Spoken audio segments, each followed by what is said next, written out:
Hello everyone, we are on the countdown to kick off. It is the Carabao Cup final. Chelsea versus Liverpool. Again. It's like we only play Chelsea. It's like exclusively Chelsea in finals, and not even domestic ones, because I was reminded by the BBC quiz that Ben Kelly put into our group before. I'd completely forgotten that we played them in the Super Cup as well. Didn't you go to that? I did go to that. Yeah, I did. I did. Yeah, absolutely. Right, anyway, it's me. It's Ste as you can see alongside me. And over the board, it is Dan Club as well. Hi, Dan. Hi, everyone. Okay. How are we doing? I'm petrified over here. The closer we get to kick off, the more nervous I'm getting. I'm terrified. That's a good place to start. Yeah, Dan, so you're feeling a little edgy? Little is an understatement. Yeah, I am properly scared now. Don't get me wrong, I'm confident and sort of optimistic about what's to come, but those just nerves are just starting to creep in, I'd say. And sort of literally at the past 10, 15 minutes, the more I've started to realise how real this is, the more scared I'm getting. And I know it's Carabao Cup and all that other stuff, but this is massively important. How are you doing, Steve? If I had to judge on how the front area of the building currently smells, I would suggest... I'm fine. I'm better now. Honestly, I'm absolutely fine. I trust this manager. I trust these players. They could be playing anywhere. Any of them could be on the pitch, and I'd back them. So I'm absolutely sound, mate. It's cup final day, so there's always cup final jitters. I think a little bit of that. You know, it's like when we play Everton. We always beat Everton, but every time before we play Everton, I'm always nervous that we're not going to beat Everton, and then we beat Everton. It's similar to that, I think, with cup finals, isn't it? But how are you feeling? Is the big question. Yeah, I'm feeling okay. My issue with all these things is I'm actually feeling reasonably calm. I'm stressed from a perspective of, like, our lives, everyone's lives watching, are much and greatly improved when Liverpool win football matches. Even more so when there's a piece of silverware involved, you know, and obviously I know all the people who've gone down to Wembley. I really want them to have a good time, you know, because we know so many of them as well, which is fine. But I don't think we can. I don't think we should be winning this game because of the players we've got available to us. You know, the amount of injuries that Liverpool have got means that I think Liverpool are unlikely to win the game, and as a result, it's kind of freed me a bit, to be honest. And I don't want us to get battered, and I don't think we will. I think this team can win. By the way, I'm not trying to you know, poo-poo anything. We've got Jurgen Klopp, and with Liverpool, we have a way of making mad things happen for us. So now I'm feeling reasonably chill. Ethsham Ul Hassan has been a member for 20 months. Has sent a comment in. Says we brought home 6 playing Poch. Can we bring number 10? Yeah, referring to, of course, the 6 European Cup, and we've got 9 League Cups so far. It's interesting, the players that we're going to have available to us. And in saying that, I'm going to remember, of course, that we do have a press conference clip to go to. So we will go to that. Jurgen Klopp is talking about Liverpool's current injury woes. Let's hear what he had to say. Dom, Darwin and Mo, we have to really see. We have 2 more days. So today's session and tomorrow's session, and then last minute we will check if they can be there. Would be great, to be honest. And then all the others, I think Jurgen spoke, no? Ali, muscle injury after international break, it will take really time. Curtis Moses, that's like high ankle sprain. He will be in and around international break. Trent, lateral ligament, he will be after international break. Jot, medium ligament, will be after international break. So after international break means we're not sure. Yeah, there you go. Brutal. Thanks, Joe. There you go. Jurgen Klopp speaking there through his assistant manager, Pep Linders. Good to see. Diane Butler says, hi, Paul, Ste and Dan. Hello, Diane Butler. Hope everyone's doing okay where you all are. Let me know how you're feeling. I've got a little, I don't know whether this is like a positive sign, but Takumi Minamino scored for Monaco today, which has got, like, you know, nice League Cup vibes to it as well. So I'm, feeling that. Oh, and Iago Aspas has just scored for Celta as well. So. I mean, less success against Chelsea. Slightly less.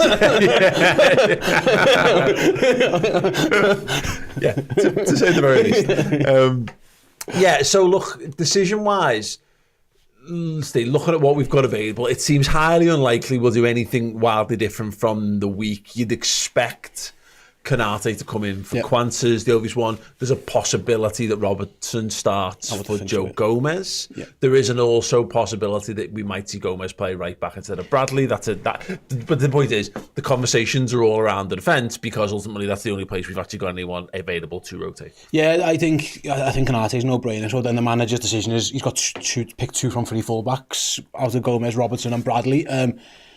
For me, Bradley's a no-brainer, has to play, and then it's what he wants to do on the left. Do you go more defensive minded with Gomez, because you're thinking later on, if you want an attacking option off the bench, actually Andy Robertson becomes an attacking option in a weird way, or do you go the other way and start with who you think, the club's first choice left back in a big final, and then you've got Gomez as sub for either option. Obviously, Tim McCasser's there, but I don't think he's an option. I was saying this before, like when he goes to the bench later, the manager, we're probably going to see all four of them.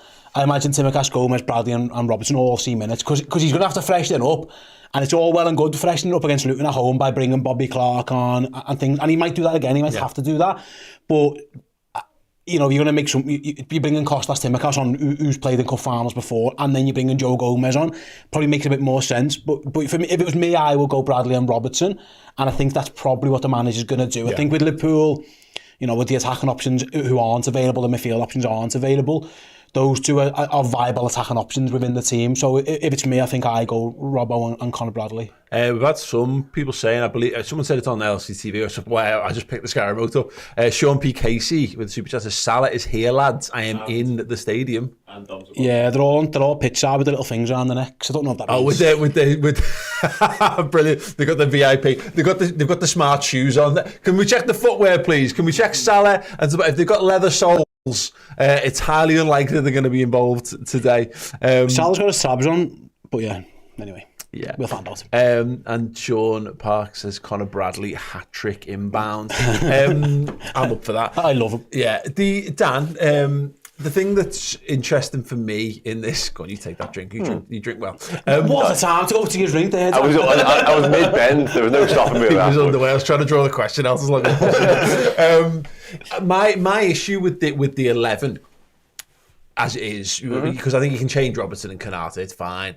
It's Elliott on the right hand side for me, and I think I think Elliott's a terrific player, and he actually had a brilliant game in the end against Luton, but he played better when we had Luton pinned back, and I think you need to pin Chelsea back if you want to get the best out of Elliott, because he's not got the pace to stretch them, and so that means Bradley's got to trust himself, and he's got to trust the people around him. Otherwise, we will have no pace down that, because right now, a right-hand attacking side of McAllister and Elliott is not stretching Chelsea for legs. No, that is definitely a problem. Is this triangle, as you say, there's a lot of quality there, there's a lot of ability, there's a lot of technicians in amongst it, but there isn't that raw pace that's going to get in behind. On the other side, we have that with Diaz and Robertson. I think they link up really well, and that could be a threat, particularly with Van Gravenberch getting involved and making it a real sort of triumvirate of attacking quality. However, I think it puts a lot of the onus on Conor Bradley to do a lot of this, with maybe McAllister dropping a little bit into there and Harvey Elliott tucking in as well. Conor Bradley can be up and down and really make a nuisance of himself essentially up against like Ben Chilwell and people like that. So it's not something that's sort of alien to him. We've seen him do it really, really well in recent weeks. He's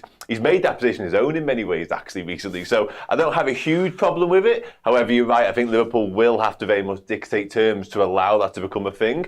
Otherwise, Harvey Elliott, there's a danger he gets swallowed up in this ever so slightly. But if he can get inside a little bit and start making things happen with Conor Bradley being the overlap and being that person to give them more of a headache, then that's a massive, massive advantage for Liverpool, especially down this side. I've got very little problem with the opposite side. I think them three will work well in tandem. This is going to have to work and kind of work on the fly a little bit. Yeah, I think the McAllister tucking in things interest. I think that's probably what we will actually have to see if it stays.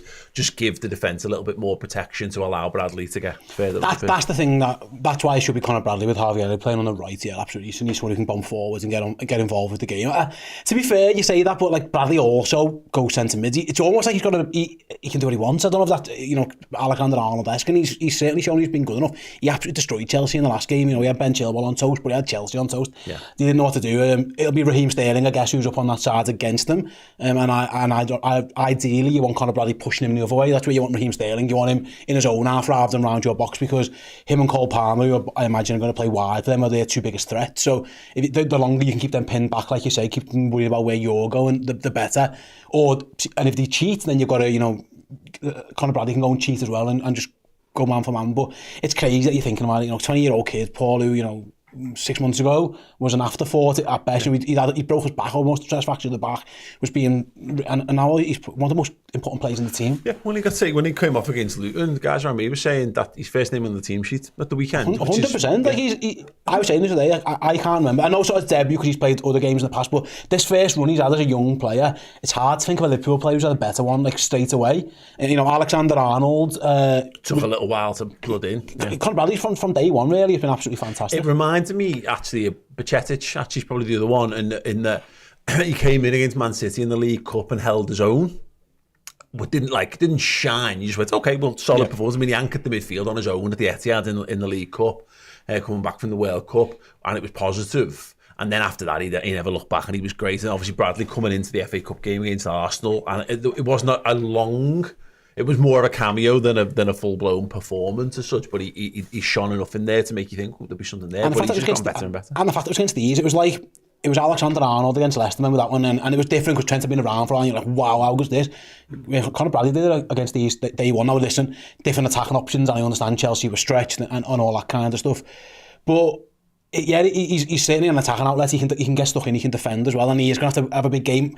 He hasn't been able to do 90 minutes really yet, and that's probably why Joe Gomez is on the bench. You're probably going to have to do 60-30 between the pair of them. And I was saying this before, and if it is the bench that we think it's going to be, we'll find out. It looks like, Paul, that the longer this game goes, the more it suits Chelsea, which is ironic. I always felt in the past, the longer the games stretch, we have the stronger bench, and we 0-0 at 70, we go sound. It doesn't feel like that now, so I think you go front foot with Bradley and Robertson, go, and then hopefully you've got a lead for Joe Gomez to come on and help defend. Yeah, definitely. It's a bit like, in a sports film when you've got a person who's got like a special move that gets you to somewhere, and then you've got to cope without it, and that's the thing. Liverpool have had that attacking depth.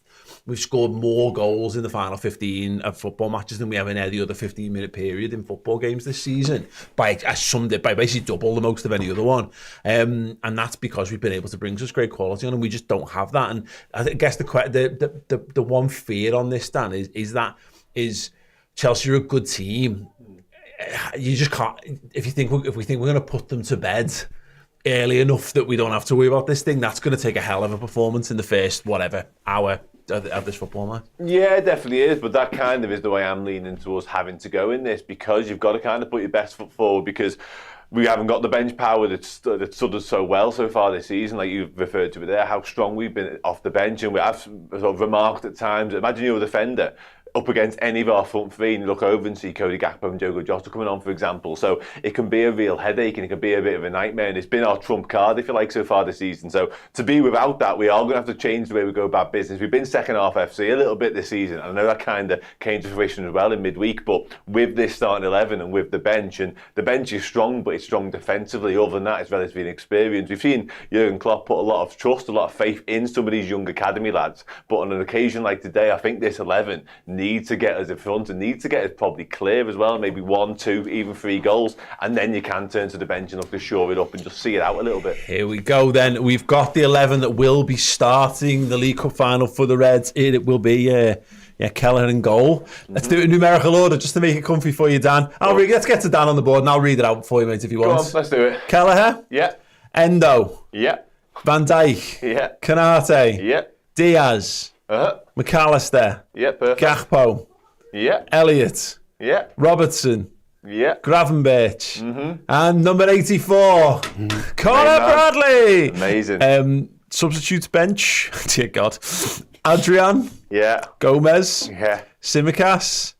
Clark. Yeah. McConnell. Yeah. Kumas. Yeah. Dan's. There he is right there, down there. Yeah, look perfect. At him. Yeah. Kwanzaa and Naoni.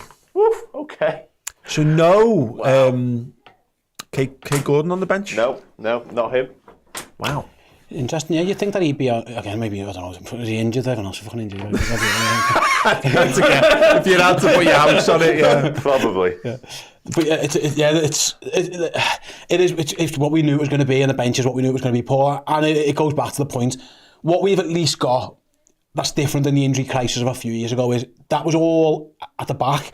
Liverpool have got Van Dijk, Konate, Robertson, Bradley, Endo. So defensively, touch wood, they can be solid. Therefore, you know, Gakpo, Diaz, Elliott, they showed you they got goals in them. They all have, you know, they got goals from midfield as well. That's the key, isn't it, really? You need your big guys at the back to defend well. And if they can defend well, Liverpool will always create chances. Or that front six is good enough to create chances.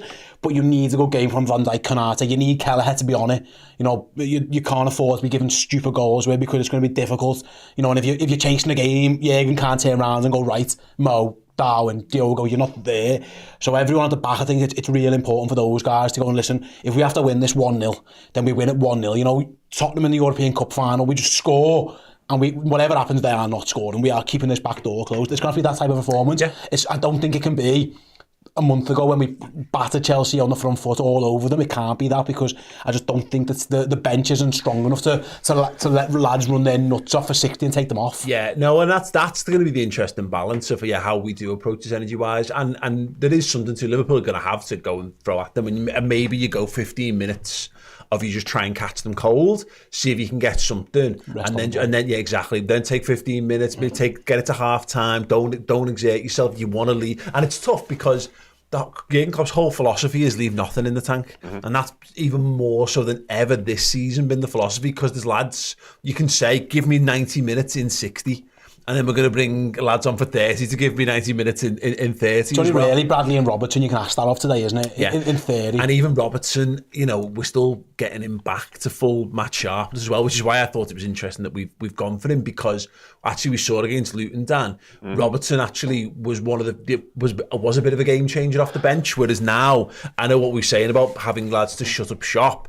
There's no one on the bench now who you're turning to on 75 and saying, we need you to go and grab this game and go and make something happen. There's no one there you would trust to do that on the bench. So it's going to have to come from this starting 11. Yeah, I tend to agree. This is all in on this starting 11, isn't it? And it does just change the game plan ever so slightly. Like you both just referenced there, Jurgen Klopp would like to go and go with this team and just say, give me absolutely everything. And then when you're done, we can make changes from there. But it isn't like that today. I think we're going to have to be defensively very solid, be clinical when the moments come and take our chances, because we're not going to create an absolute hatful of chances whereby we can afford to miss 3 or 4 of them. Whenever we get a sight of goal, we're going to have to make it count, I'd imagine, and like you say, keep it defensively solid at the back. But the Robertson one's interesting. Yeah, I would have gone with this personally. I think this is the right call. I think you worry about what's to come later on. I think you put your best starting 11 that's available to you out there, and then you make your decisions later on. But yeah, I think being front foot, being as attacking as possible from the outset is the right decision, and Andy Robertson definitely brings that. I think also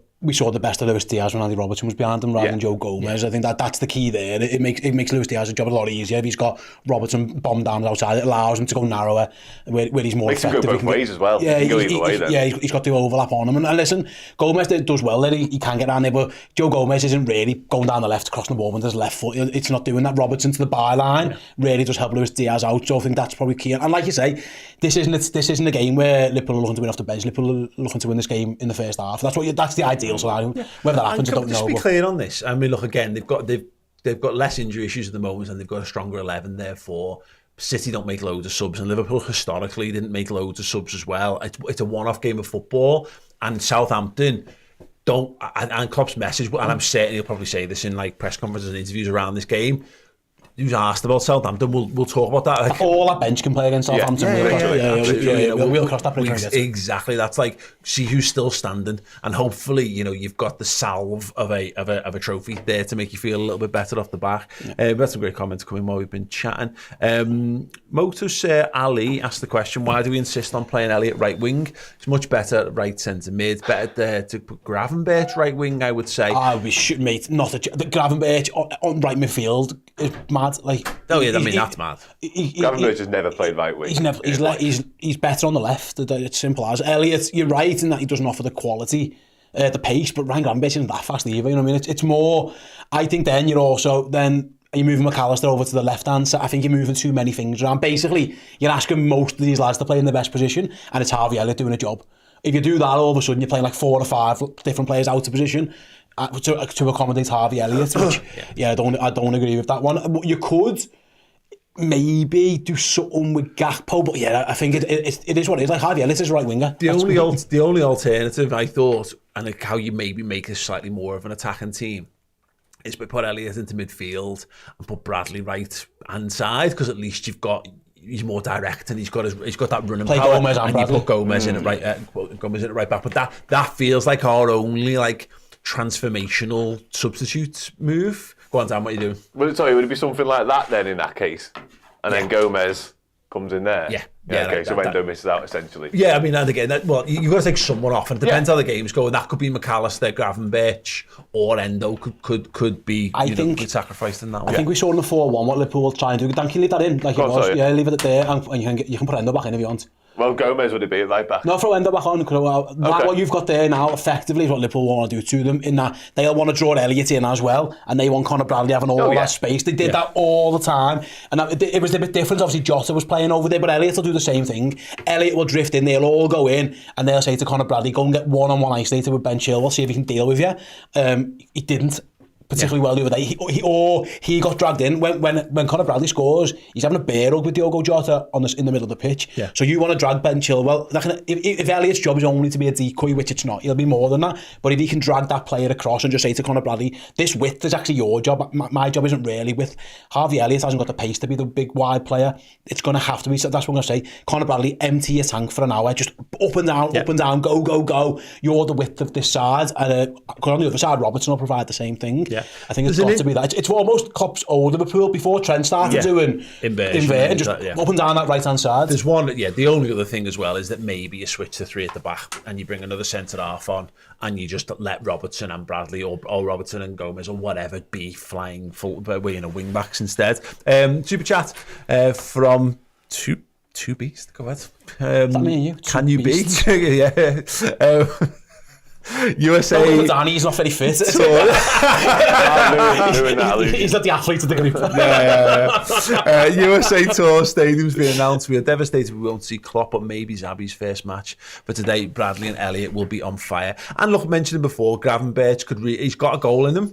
I think he's struggled, I think, tactically with what we're doing at times this season, but actually his ability on the ball is unquestioned for me. I think he's a very, very talented lad, and we know he can score goals, so maybe this is one where he's going to need to. I think McAllister and Endo, we might find them being more of a double pivot, which means Gravenberch's job is to be the 10, which is therefore to make the 3 a 4, to get him beyond Gakpo if he's playing in the 9. So yeah, let's hope he can bring that. Yeah, when you obviously you've got the Chelsea team we bring up in a minute. The other thought, if they do play 3, like 2 and a 1, which they tend to do, you might actually ask Endo and Gravenberch just to go and stand on one each. So you go and stand on Caicedo, you go and stand on Enzo Fernandez, and then we'll leave Endo to try and deal with Conor Gallagher buzzing around. So you can almost go man for man, because they will be a 2 and a 1. We're probably going to be a 1 and a 2. So it's basically, there's 3 fellas that have to win their battles. Yeah. Endo has to win his job against McAllister, and then the other 2, depending on the side, have to win that. I fancy Gravenberch to get the better of Caicedo. I fancy McAllister to do a job on Enzo. They know each other very well, of course, actually quite similar players. Mm-hmm. So it's almost mano-a-mano in that midfield. And I would back our lads to actually do quite well in that little battle, because listen, as much as they've done, in terms of the money and stuff, our midfield's been better than theirs so far this season. Yeah, the Gravenberch on the wing shout's not gone down well with the comment section. It's just wild. Gravenberch on the wing, what the actual fuck. Summed it up pretty nicely, if we're being honest. There was a bunch more than that. Listen, sometimes you do have to accommodate the better footballer, and I think Elliott is a better footballer and fit for Liverpool at this point in time. He's probably just paying the price for his versatility as much as anything else, and we see that happen time and time again, don't we? Revenite Grav on the right wing is madness. God, he's so bad off the ball at times. Poor Conor Bradley would be having it. Yeah, but at least you're getting him out the way. Right, let's have a look at the Chelsea 11 then. In goal, Petrovic, they got Gusto, Disasi, Colwill and Chilwell. Back 4. Caicedo, Enzo and Gallagher. Palmer, Jackson and Sterling. Yeah, as expected for Chelsea, it seems to be the team they've kind of hit upon in the last week or two. No Thiago Silva in the matchday squad at all. Yeah, I know. And Fabrizio Romano pointing out Mudryk and Nkunku are on the bench. So they're big. That's the big hits for them. Mudryk is in terms of transfer fee, worth more than our whole bench. In terms of what we pay, you know, it's just one of those. It's a crazy scenario, really. But yeah, they certainly have got a little bit more on that bench. They'll be able to bring on Mudridge. They'll be able to bring on Nkunku. They'll be able to bring on. There's not too much. That's else, about it, really, mate. Honestly, yeah. you've got Madueke there. Maybe, and you know, obviously Chalobah as well. But yeah, there's not loads in terms of. Actually, that's quite comforting. Mm-hmm. Hopefully we're ahead because they're going to bring those two on. We can bring our defenders on and see it out. Both sides be thinking the other way around. Like Chelsea haven't got no one there who you want to bring on to hold on to a lead. Maybe Chalobah. They tried against City the other day and then conceded. And then the other way around. So yeah, it's interesting. They've got more attacking options in terms of senior players, and we've got more defensive ones. Yeah, I mean, look, just to sum this up, really, is that, you know, Liverpool are threadbare at the moment, but you know, that for me, as I say, that gives us a little bit more of a freedom. And I know there always remains an expectation around Liverpool. You know, you've got to win, you've got to do this and that. Shit happens sometimes. This is the problem when you start to look too far ahead and think about things like quadruples and trebles and what you're going to do in the future. It's a game of football here and now. This is all well and good saying Liverpool can have a great season, but shit happens. You know, things go against you, and like, things have gone heavily against Liverpool in terms of injuries. But it's Liverpool, and they've got a stellar history of footballers making themselves heroes. They bashed on 4-0 without the two best players. Like, things can happen. Who knows? I back our 11 to be as good, if not better, than their 11. Okay. That's the be all and end all. I wouldn't swap our 11 for theirs. Yeah. You know, there's a couple of debates about certain players who you might even fancy, but other than that, I mean, I wouldn't go like for like. I wouldn't be changing our team for theirs. So that's the good thing. Obviously, we're just worried about the bench. You know, Jaeger might just say to these lads, you're all playing. You front six, you're playing 90, and then the back we'll make our change at the back. But he has trusted Bobby Clark to come on in recent games. You know, we brought him on at pivotal times against Luton. He's brought him on against Arsenal, so he obviously trusts him. So he's one option where you might say to a Gravenberch, go and spend us an hour of your best, give us your best hour, and then there's a couple of others where you go, listen, you probably need to manage yourself through 90. It's going to be a challenge, but yeah, listen, that team.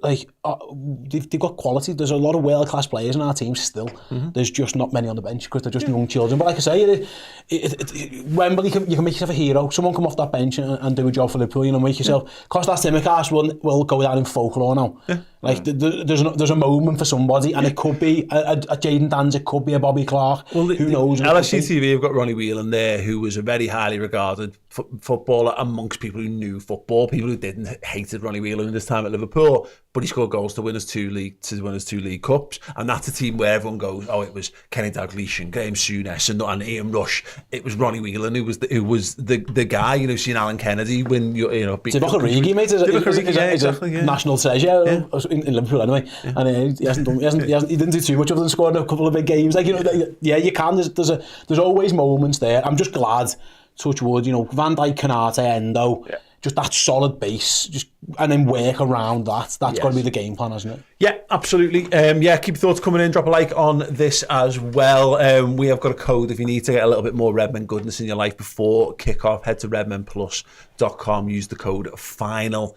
and get 50% off a yearly subscription to their end at midnight tonight.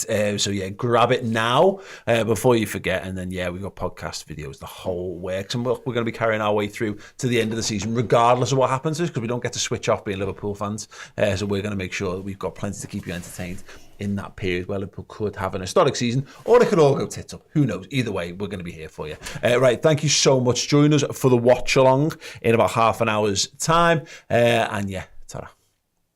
Hey, thank you so much for checking out the content today. If you want to get your name in and amongst these wonderful people, then head to redmenplus.com. Join as a Legend tier subscriber. You're going to get free merchandise codes. You're going to get in our Discord, and you're going to get your name at the end of YouTube videos. Yes, redmenplus.com, Legend tier status.